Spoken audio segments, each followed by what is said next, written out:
Hello, this is a 5-minute tutorial on how to set up a Go development environment on Windows 10. We start by downloading the editor. I'm using Visual Studio Code. You can get that from code.visualstudio.com. Once downloaded, the installation process is straightforward. There are no changes whatsoever to any of the settings, so just download it and click through the installer.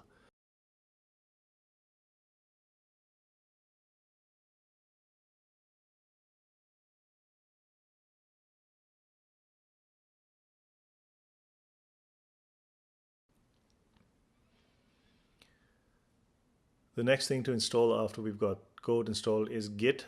We need Git because Go uses it to download things and Visual Studio also requires it. So even if you're not using GitHub or source control, you should download and install Git.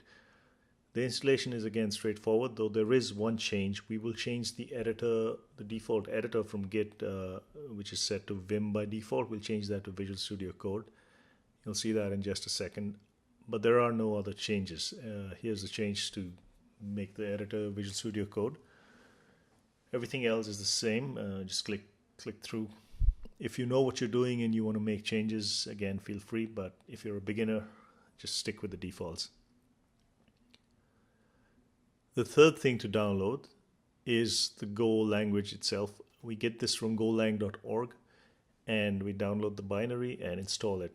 There are no changes to the default. Let it choose the default paths, install all the things that it needs to.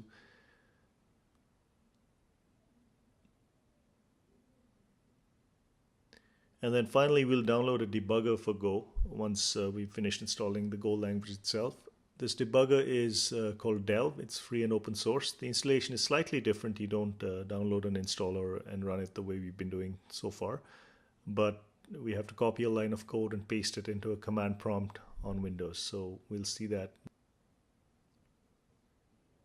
To get the debugger, just Google Delve Golang and you'll get the GitHub page. Click the installation on Windows link, copy this line of code, then open a command prompt on Windows. You can do this by clicking on the search bar and hitting CMD. Paste it in and hit enter. It takes a couple of seconds, but once installed, just run Go version. The response should be the version number of Go that you installed, and everything is up. Now we'll set up Visual Studio Code so that it recognizes Go files and lets us debug them. To do this, start up Visual Studio Code, and we'll need to download an extension that allows it to edit Go code. Click through the notification and then click the extensions button on the left sidebar. And then search for Go. It's usually the first result, but just make sure that the language, the extension is the Go language support extension if something else pops up for you. Install that, hit reload, and then the final step is to let Visual Studio Code load up a Go file so that it can download some other things that it needs to set up for Go.